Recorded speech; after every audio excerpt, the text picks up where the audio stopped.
आज भी मैं लेकर आई हूँ आपके लिए एक ऐसी ही जानकारी जो शायद कम ही लोगों को पता होगी। अगर आप पहले से जानते हैं तो यस, नहीं जानते तो नो लिखें। नमस्कार दोस्तों, स्वागत है आपका हमारे चैनल वन स्टॉप स्टोरीज में। स्वागतम। कैसे हैं आप? आशा करती हूँ आप बहुत अच्छे होंगे। आज का किस्सा भी महाभारत का एक ऐसा हिस्सा है जो शायद आपको हैरान कर सकता है। यह बात पांडवों से जुड़ी हुई है। ऐसा कहा जाता है कि पांडवों ने अपने पिता की मृत्यु के बाद उनका मांस खाया था। सुनने में बात बहुत अटपटी लग सकती है, मुझे भी लगी। इसका उल्लेख तेलुगु संस्करण में मिलता है, लेकिन व्यास रचित महाभारत में इस घटना का कोई उल्लेख नहीं मिलता। खैर, हम आगे बढ़ते हैं। जैसा कि हम सभी जानते हैं, पांडु के 5 पुत्र थे: युधिष्ठिर, भीम, अर्जुन, नकुल और सहदेव। इनमें से युधिष्ठिर, भीम और अर्जुन की माता कुंती और नकुल और सहदेव की माता माद्री थी। राजा पांडु की अकाल मृत्यु का कारण जंगल में प्रणय कर रहे मृग जोड़े के श्राप के चलते हुई। एक बार राजा पांडु अपनी पत्नियों कुंती और माद्री के साथ शिकार करने जंगल गए, जहां उन्हें एक हिरन का जोड़ा प्रणय करता दिखा। इस पर पांडु ने तीर से मृग को लहूलुहान कर दिया। मरते हुए हिरन ने पांडु को श्राप दे दिया कि हे राजन, तुम्हारे समान क्रूर इस संसार में कोई नहीं होगा। तुमने मुझे प्रणय के समय बाण मारा है। जाओ, जब कभी भी तुम प्रणय में जाओगे तुम्हारी भी मृत्यु हो जाएगी। राजा पांडु को अपनी गलती का एहसास हुआ, लेकिन अब कुछ नहीं हो सकता था। श्राप से दुखी पांडु ने रानियों से कहा, मैं समस्त सुख और वासनाएं छोड़कर यही जंगल में रहूंगा, तुम सभी हस्तिनापुर लौट जाओ। मगर दोनों ही रानियां उनके साथ जंगल में रुक गई। इस बीच पांडु ने अमावस्या के दिन ऋषि मुनियों को ब्रह्मा जी के दर्शनों के लिए जाते देखा।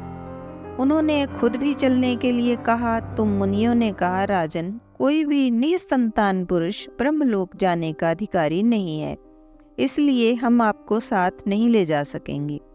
यह सुनकर पांडु ने पत्नी कुंती से कहा, मेरा जन्म लेना व्यर्थ है, क्योंकि संतानहीन व्यक्ति पितृ ऋण, ऋषि ऋण, देव ऋण और मनुष्य ऋण से भी मुक्ति नहीं पा सकता।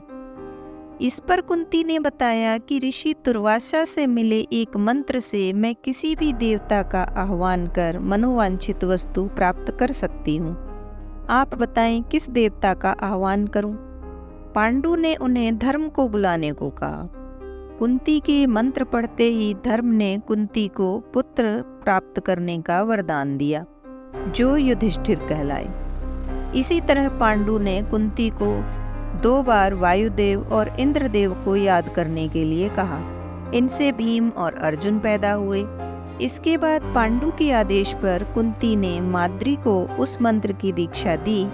माद्री ने अश्विनी कुमारों को याद किया, जिससे नकुल और सहदेव जन्मे।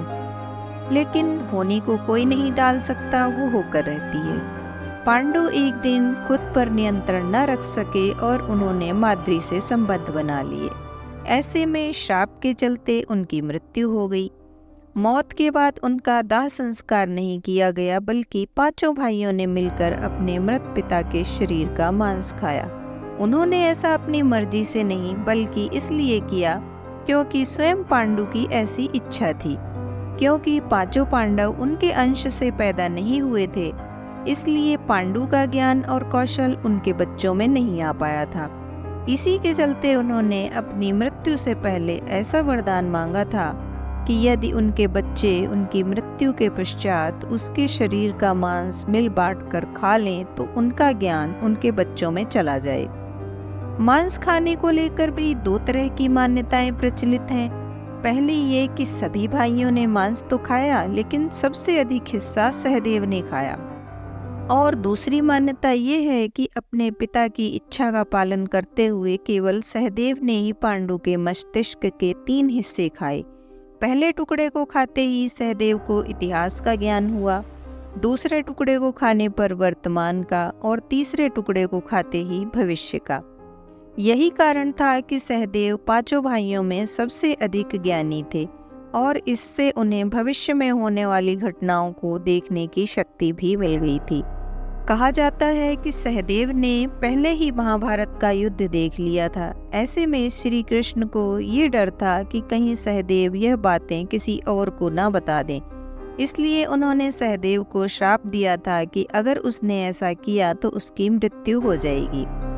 आज की जानकारी आपको कैसी लगी? अच्छी लगी हो तो लाइक, कमेंट एंड शेयर करें और चैनल को सब्सक्राइब कर बेल आइकन प्रेस कर लें ताकि आने वाली हर वीडियो का नोटिफिकेशन आपको मिल सके। फिर मिलते हैं किसी कहानी या जानकारी के साथ।